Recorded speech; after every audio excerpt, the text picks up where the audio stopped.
तो good morning, नमस्ते, राधे राधे, हरे कृष्णा दोस्तों। तो पितृपक्ष के दौरान हम क्या श्रृंगार कर सकते हैं, क्या देवी देवता की पूजा कर सकते हैं? ऐसे बहुत सारे सवाल जो कि मेरे पास आए हुए हैं कि पितृपक्ष के दौरान हम क्या देवी देवता की पूजा कर सकते हैं। मैं आपसे सवाल पूछती हूँ कि अगर आपके घर में लड्डू गोपाल है, क्या आप 15 दिन तक ऐसा ही लड्डू गोपाल को बिना पूजा भोग लगाए छोड़ सकते हैं? शालिग्राम अगर है तो शालिग्राम का बिना भोग लगाए, उनको स्नान कराए, बिना पूजा किए छोड़ सकते हैं? अगर शिव जी की पूजा करते हैं, घर में आपके शिवलिंग है, क्या आप शिव जी को बिना पूजा करके छोड़ सकते हैं? लक्ष्मी जी की पूजा करते हैं तो आप क्या बिना लक्ष्मी जी की पूजा करते हैं? मैं आपसे सवाल करती हूँ कि बिना आप खाए 15 दिन तक रह सकते हैं? ये आपसे हमारा सवाल है। जब आप भूखे नहीं रह सकते हैं तो ये कैसे मान लीजिएगा कि हम देवी देवता की बिना पूजा करके रह सकते हैं? जब हम देवी देवता की पूजा नहीं करेंगे तो हमारे घर संसार कैसे चलेंगे? तो देवी देवता से ही पूजा से हमारे पितृदेव जो है खुश होते हैं। अगर पितृदेव को खुश करना है, पितृपक्ष तो चलती रहती है, हर साल ही 15 दिन आती है। क्या आप 15 दिन तक भूखे रहते हैं बिना भगवान की सेवा के रहते? जिस घर में लड्डू गोपाल होती है, क्या आप उन्हें बिना सेवा करे, उनके भूखे प्यासे, उनको 3-4 टाइम भोग लगता है, शयन कराया जाता है, उठाया जाता है। सुबह की दिनचर्या कुछ अलग रहती है, रात की दिनचर्या अलग रहती है। क्या आप अगर सेवा करते हैं तो क्या आप छोड़ सकते हैं इस पितृपक्ष में? नहीं। यह मेरा सवाल आपसे है। जब आप उन्हें नहीं छोड़ सकते हैं तो कैसे आप मान लेते हैं कि आप देवी देवता के जो है पूजा नहीं कर सकते? देवी देवता कौन है? हमारे लड्डू गोपाल ही हैं, हमारे शिव जी हैं, हमारे माता हैं, हमारे लक्ष्मी नारायण जी हैं, हमारे गणपति हैं। तो इस चीज को जो आप नहीं छोड़ सकते हैं तो कैसे आप मान ले कि पितृपक्ष में हम पूजा पाठ नहीं कर सकते? हाँ, पूजा पाठ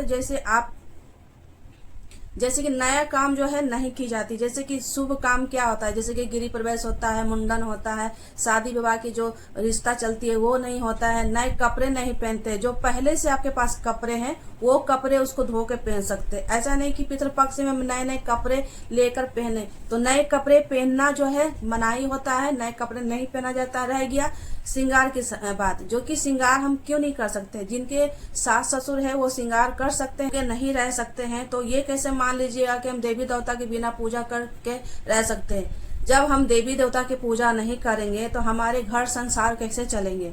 तो देवी देवता से ही पूजा से हमारे पितृदेव जो है खुश होते हैं। अगर पितृदेव को खुश करना है, पितृपक्ष तो चलती रहती है, हर साल ही 15 दिन आती है। क्या आप 15 दिन तक भूखे रहते हैं बिना भगवान की सेवा के रहते? जिस घर में लड्डू गोपाल होती है, क्या आप उन्हें बिना सेवा करे, उनके भूखे प्यासे, उनको 3-4 टाइम भोग लगता है, शयन कराया जाता है, उठाया जाता है। सुबह की दिनचर्या कुछ अलग रहती है, रात की दिनचर्या अलग रहती है। क्या आप अगर सेवा करते हैं तो क्या आप छोड़ सकते हैं इस पितृपक्ष में? नहीं। यह मेरा सवाल आपसे है। जब आप उन्हें नहीं छोड़ सकते हैं तो कैसे आप मान लेते हैं कि आप देवी देवता के जो है पूजा नहीं कर सकते? देवी देवता कौन है? हमारे लड्डू गोपाल ही हैं, हमारे शिव जी हैं, हमारे माता हैं, हमारे लक्ष्मी नारायण जी हैं, हमारे गणपति हैं। तो इस चीज को जो आप नहीं छोड़ सकते हैं तो कैसे आप मान ले कि पितृपक्ष में हम पूजा पाठ नहीं कर सकते? हाँ, जैसे कि नया काम जो है नहीं की जाती। जैसे कि शुभ काम क्या होता है, जैसे कि गृह प्रवेश होता है, मुंडन होता है, शादी विवाह की जो रिश्ता चलती है वो नहीं होता है। नए कपड़े नहीं पहनते। जो पहले से आपके पास कपड़े हैं वो कपड़े उसको धो के पहन सकते। ऐसा नहीं कि पितृपक्ष में नए नए कपड़े लेकर पहने। तो नए कपड़े पहनना जो है मनाही होता है, नए कपड़े नहीं पहना जाता। रह गया श्रृंगार की बात, जो कि श्रृंगार हम क्यों नहीं कर सकते? जिनके सास ससुर है वो श्रृंगार कर सकते हैं। जिनके श्रृंगार की बात तो कर लेते हैं। श्रृंगार की बात, श्रृंगार के भी सवाल आए थे कि श्रृंगार हम ये पितृपक्ष में करें या न करें। तो श्रृंगार वो नहीं कर सकते जिनके सास ससुर है तो श्रृंगार करेंगे, जिसके सास है वो भी श्रृंगार करेंगे, जिसके सास नहीं है ससुर है वो श्रृंगार करेंगे। दोनों अगर ये अवस्था में नहीं है तो सिर्फ वो अवस्था में, अगर सास ससुर बिल्कुल नहीं है तो वो श्रृंगार नहीं करेंगे। सिंपली जैसे सादा में रहते हैं तो 15 दिन तक ऐसा ही आप रह सकते हैं। तो रह गई अगर जिनके सास ससुर नहीं है तो आप जैसे कि तिथि होती है ना, तिथि निकल जाती है तो तिथि अगर पितृपक्ष में निकल जाती है उसके बाद आप श्रृंगार कर सकते हैं। अगर तिथियां चल रही है 15 दिन के अंदर में तिथि बाकी है तो उस बीच में आपको श्रृंगार नहीं करनी होती है।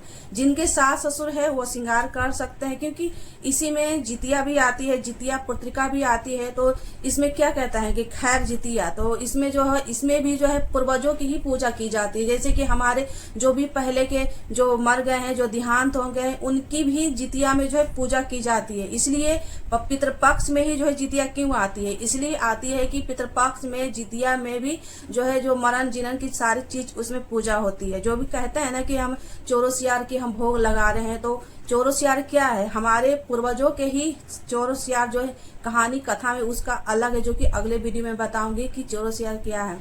तो पितृपक्ष में जो है नए काम नहीं की जाती है।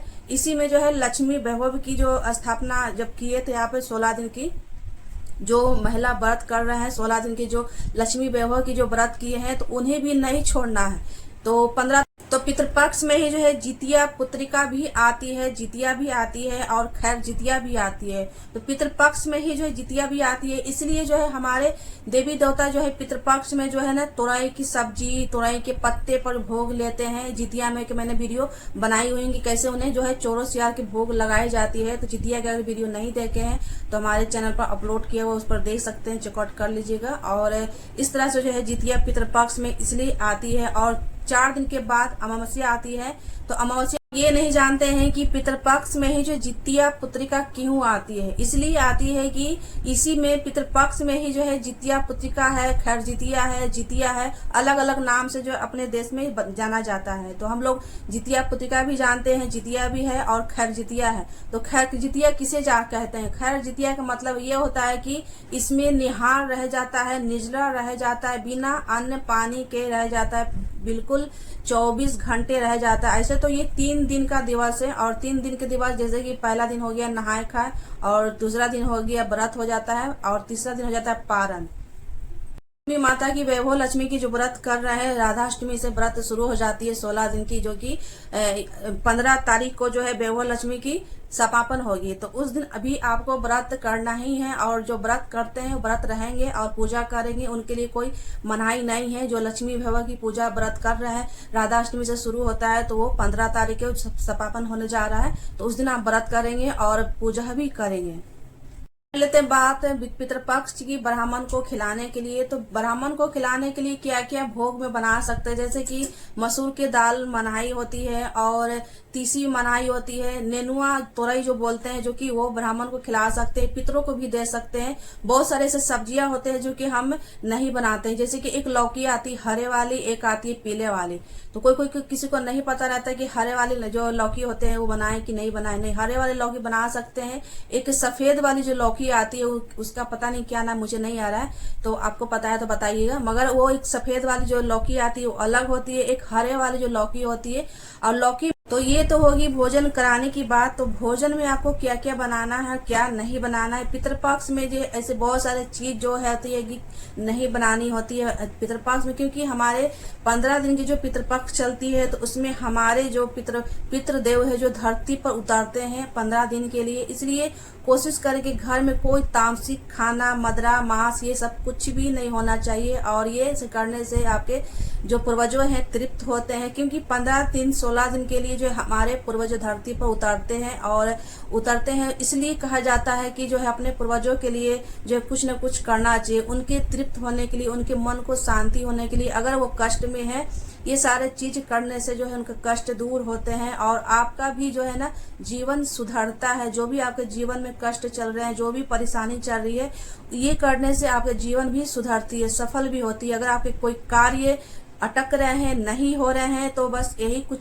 आपके पितृ जो है थोड़े से रुष्ट होंगे। इसलिए अपने पितरों के लिए ना ये सारे कार्य करना जरूरी है। अगर आपके अपने पितरों के लिए कार्य कर लेते हैं तो आपके जीवन तो सफल हो ही जाती है, हर कार्य आपका बनते जाता है। जो भी आपके काम अटक रहे थे इतने दिन से, ये कार्य करने से आपके जो कार्य सफल होते हैं। इसलिए पितृ को ये 15 दिन, क्योंकि ये 15 दिन जो है पितृ के ही लिए होता है, इसलिए पितृ कोशिश करें कि पितृ के लिए ही हम सारे चीज करें। और जो पितृ को पसंद होती है वही कार्य करना चाहिए।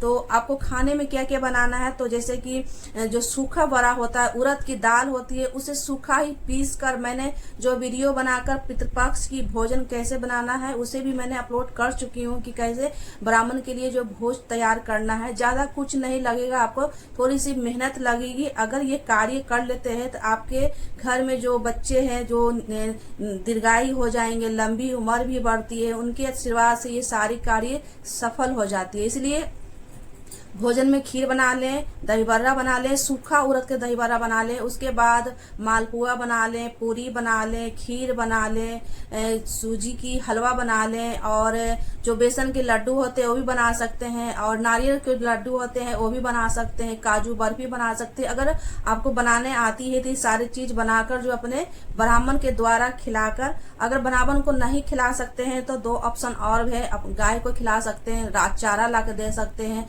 2 रोटी रोज खिला सकते हैं। ये 15 दिन के जो होती है ना, कौवे पक्षी गाय द्वारा ब्राह्मण द्वारा ही हमारे पूर्वजों लेते हैं, इसलिए गाय को रोटी जरूर देना चाहिए, गुड़ रोटी दीजिए, और कभी कभी चारा भी दे सकते हैं। कौवे के लिए जो है दूध चावल दही चावल छत पर रख दीजिए, चूरा चावल छत पर रख दीजिए, क्योंकि मैं जब रखती हूँ तो हमारे यहाँ कौवा तो बहुत सारे आ जाते हैं। मैं मिट्टी के बर्तन में रख देती हूँ छत पे, पानी, एक में पानी रख देती हूँ, एक में जो है दूध दही या दूध चावल रख दीजिए, वो बहुत ही तृप्त हो जाते हैं। आपके पूर्वजों तो तृप्त होते ही हैं, साथ में आपका जीवन भी सफल होता है।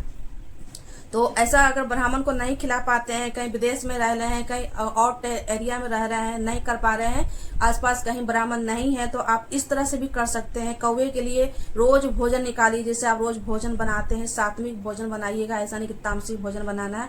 ये 15 दिन अगर लहसुन प्याज खाते हैं तो आपको बिना लहसुन प्याज के ही खाना बनाना होता है, और दाल में क्या क्या बनाना होता है खाना में। तो ये तो होगी भोजन कराने की बात। तो भोजन में आपको क्या क्या बनाना है, क्या नहीं बनाना है। पितृपक्ष में जो ऐसे बहुत सारे चीज जो है तो ये कि नहीं बनानी होती है पितृपक्ष में, क्योंकि हमारे 15 दिन की जो पितृपक्ष चलती है तो उसमें हमारे जो पितृदेव है जो धरती पर उतरते हैं 15 दिन के लिए। इसलिए कोशिश करें कि घर में कोई तामसिक खाना, मदरा, मांस, ये सब कुछ भी नहीं होना चाहिए, और ये करने से आपके जो पूर्वजों हैं तृप्त होते हैं, क्योंकि 15 दिन 16 दिन के लिए जो हमारे पूर्वज धरती पर उतरते हैं, और उतरते हैं इसलिए कहा जाता है कि जो है अपने पूर्वजों के लिए जो है कुछ न कुछ करना चाहिए, उनके तृप्त होने के लिए, उनके मन को शांति होने के लिए। अगर वो कष्ट में है, ये सारे चीज करने से जो है उनके कष्ट दूर होते हैं, और आपका भी जो है ना जीवन सुधरता है। जो भी आपके जीवन में कष्ट चल रहे हैं, जो भी परेशानी चल रही है, ये करने से आपके जीवन भी सुधरती है, सफल भी होती है। अगर आपके कोई कार्य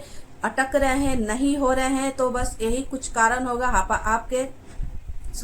आपके पितृ जो है थोड़े से रुष्ट होंगे। इसलिए अपने पितरों के लिए ना ये सारे कार्य करना जरूरी है। अगर आपके अपने पितरों के लिए कार्य कर लेते हैं तो आपके जीवन तो सफल हो ही जाती है, हर कार्य आपका बनते जाता है। जो भी आपके काम अटक रहे थे इतने दिन से, ये कार्य करने से आपके जो कार्य सफल होते हैं। इसलिए पितृ को ये 15 दिन, क्योंकि ये 15 दिन जो है पितृ के ही लिए होता है, इसलिए पितृ कोशिश करें कि पितृ के लिए ही हम सारे चीज करें, और जो पितृ को पसंद होती है वही कार्य करना चाहिए। तो आपको खाने में क्या क्या बनाना है, तो जैसे कि जो सूखा बड़ा होता है, उड़द की दाल होती है, उसे सूखा ही पीस कर मैंने जो वीडियो बनाकर पितृपक्ष की भोजन कैसे बनाना है उसे भी मैंने अपलोड कर चुकी हूँ, कि कैसे ब्राह्मण के लिए जो भोज तैयार करना है। ज्यादा कुछ नहीं लगेगा, आपको थोड़ी सी मेहनत लगेगी। अगर ये कार्य कर लेते हैं तो आपके घर में जो बच्चे हैं जो दीर्घायु हो जाएंगे, लंबी उम्र भी बढ़ती है, उनके आशीर्वाद से ये सारी कार्य सफल हो जाती है। इसलिए भोजन में खीर बना लें, दही बर्रा बना लें, सूखा उड़द के दही बर्रा बना लें, उसके बाद मालपुआ बना लें, पूरी बना लें, खीर बना लें, सूजी की हलवा बना लें, और जो बेसन के लड्डू होते हैं वो भी बना सकते हैं, और नारियल के लड्डू होते हैं वो भी बना सकते हैं, काजू बर्फी बना सकते हैं। अगर आपको बनाने आती है तो ये सारी चीज बनाकर जो अपने ब्राह्मण के द्वारा खिलाकर, अगर ब्राह्मण को नहीं खिला सकते हैं तो 2 ऑप्शन और है, गाय को खिला सकते हैं, रात चारा ला के दे सकते हैं, 2 रोटी रोज खिला सकते हैं। ये 15 दिन के जो होती है ना, कौवे पक्षी गाय द्वारा ब्राह्मण द्वारा ही हमारे पूर्वजों लेते हैं, इसलिए गाय को रोटी जरूर देना चाहिए, गुड़ रोटी दीजिए, और कभी कभी चारा भी दे सकते हैं। कौवे के लिए जो है दूध चावल दही चावल छत पर रख दीजिए, चूरा चावल छत पर रख दीजिए, क्योंकि मैं जब रखती हूँ तो हमारे यहाँ कौवा तो बहुत सारे आ जाते हैं। मैं मिट्टी के बर्तन में रख देती हूँ छत पे, पानी, एक में पानी रख देती हूँ, एक में जो है दूध दही या दूध चावल रख दीजिए, वो बहुत ही तृप्त हो जाते हैं। आपके पूर्वजों तो तृप्त होते ही हैं, साथ में आपका जीवन भी सफल होता है। तो ऐसा अगर ब्राह्मण को नहीं खिला पाते हैं, कहीं विदेश में रह रहे हैं, कहीं आउट एरिया में रह रहे हैं, नहीं कर पा रहे हैं, आसपास कहीं ब्राह्मण नहीं है, तो आप इस तरह से भी कर सकते हैं। कौवे के लिए रोज भोजन निकालिए। जैसे आप रोज भोजन बनाते हैं, सात्विक भोजन बनाइएगा, ऐसा नहीं कि तामसिक भोजन बनाना है। ये 15 दिन अगर लहसुन प्याज खाते हैं तो आपको बिना लहसुन प्याज के ही खाना बनाना होता है। और दाल में क्या क्या बनाना होता है, खाना में जो कि क्या क्या मनाही होता है, जैसे कि राजमा नहीं बनाना होता है, मसूर नहीं बनाना होता है, अरहर नहीं बनाना होता है, गाजर भी नहीं खाना होता है, काशी फल नहीं खाना होता है, गोल लौकी भी नहीं खाना, जिसकी मैंने पहले बताया है कि लौकी में आपको कौन सा लौकी बनाना। एक हरे वाले लौकी आते हैं, एक पीले वाले लौकी आते हैं, तो पीले और हरे वाले लौकी बनाना है। लौकी में जैसे कि गोल एक लौकी आते हैं ना हरे वाले, वो नहीं बनाना है, सिर्फ लंबे वाला बनाना है। बैगन नहीं बनाना है, सलगम नहीं बनाना है, हींग नहीं खाना है, और प्याज लहसुन भी नहीं खाना है, काला नमक भी नहीं खाना है, काला जीरा नहीं खाना है, सिंघाड़ा नहीं खाना है, जामुन नहीं खाना है, काला जीरा भी नहीं खाना है, नहीं खाना है, सुपारी नहीं खाना है, सुपारी नहीं खाना है, कुल्थी नहीं खाना है, महुआ नहीं खाना है, अलसी नहीं खाना है, पीला सरसों नहीं खाना। ये सारे चीज जो है मनाही होती है 15 दिन की पितृपक्ष में, तो ये सारे सब कार्य कीजिएगा। ये थी पितृपक्ष की कुछ जानकारी आप सभी के लिए। आप बार बार पूछते हैं कि पितृपक्ष में क्या हम श्रृंगार करें, पूजा करें? नहीं, पूजा आपको कंटिन्यू करना है। पहले से आप व्रत कर रहे हैं तो व्रत करते रहना है। इसमें नए व्रत पकड़ना नहीं है, सिर्फ ये मनाही होता है कि हम नया काम नहीं कर सकते। अगर पहले से व्रत करते आ रहे हैं तो व्रत को करना ही है, छोड़ना नहीं है। और लक्ष्मी पूजा कर रहे हैं तो लक्ष्मी व्रत जरूर करते रहिए, छोड़िए मत। शुक्रवार के व्रत करते हैं तो करते रहना है। ये सब ये मना होता है कि नया व्रत नहीं शुरू करना है। पहले से जैसे कि सोमवार कर रहे हैं, सोमवार 16 सोमवार कर रहे हैं तो आपको कंटिन्यू करते रहना है। और मंगलवार कोई कोई करते हैं, संडे करते हैं, इतवार की व्रत रखते हैं, तो आपको जो पहले से जो पकड़े हुए वो आपको करते रहना है। इसमें सिर्फ नए व्रत नहीं पकड़नी होती, यही मनाही होती है। और खाने पीने की थोड़ी सी परहेज करनी रहती है 15 दिन, क्योंकि हमारे पितृदेव जो है 15 दिन के लिए धरती पर ही आते हैं और अपना जो भी उनको लेना रहता है, अपने परिवार से लेना रहता है वो लेते हैं। इसलिए मनाही होता है कि तामसिक खाना ना बनाए, क्योंकि हमारे पितृदेव तामसिक खाना जो है मनाही होती है, नहीं देना चाहिए, इसलिए माना किया जाता है। तो ये आप सभी को वीडियो कैसी लगी, हमारी जानकारी कैसे लगी, हमारे 30 त्योहार की पूजा पाठ की वीडियो देखने के लिए ऐसा ही हमारे से जुड़े रहिए। अभी तक हमारे चैनल सब्सक्राइब नहीं किए तो पक्का प्लीज हमारे चैनल को सब्सक्राइब कर ले, ताकि सबसे पहले वीडियो आप तक सबसे पहले नोटिफिकेशन मिल जाए। तो इसलिए ये थी पितृपक्ष की कुछ यूजफुल जानकारियां। अगर हमारी जानकारियां आपको अच्छी लगी हो तो हमारे अभी तक चैनल को सब्सक्राइब नहीं किए हैं तो प्लीज हमारे चैनल को सब्सक्राइब कर लीजिए, ताकि जब भी मैं वीडियो अपलोड करूं तो सबसे पहले नोटिफिकेशन। कैसी लगी आज की हमारी जानकारी यूजफुल, थोड़ा सा भी अगर लगा हो तो हमारे चैनल को लाइक शेयर जरूर कीजिएगा। अभी तक हमारे चैनल को सब्सक्राइब नहीं किए हैं तो प्लीज चैनल को सब्सक्राइब कर लीजिए, क्योंकि सब्सक्राइब करने से सबसे पहले नोटिफिकेशन आप तक वीडियो पहुंच जाती है जब भी मैं वीडियो अपलोड करूं। तो हर हर महादेव कमेंट बॉक्स में जरूर करिएगा हमारे लिए, और जब कमेंट करते हैं तो काफी खुशी मिलती है। तो ऐसा ही हमसे जुड़ने रहने के लिए हमारे कमेंट में हर हर महादेव, ओम नमः शिवाय, हरे कृष्णा, राधे राधे कमेंट जरूर कीजिएगा। मिलते हैं नेक्स्ट वीडियो में, तब तक के लिए thank you. Hare Krishna, Radhe Radhe.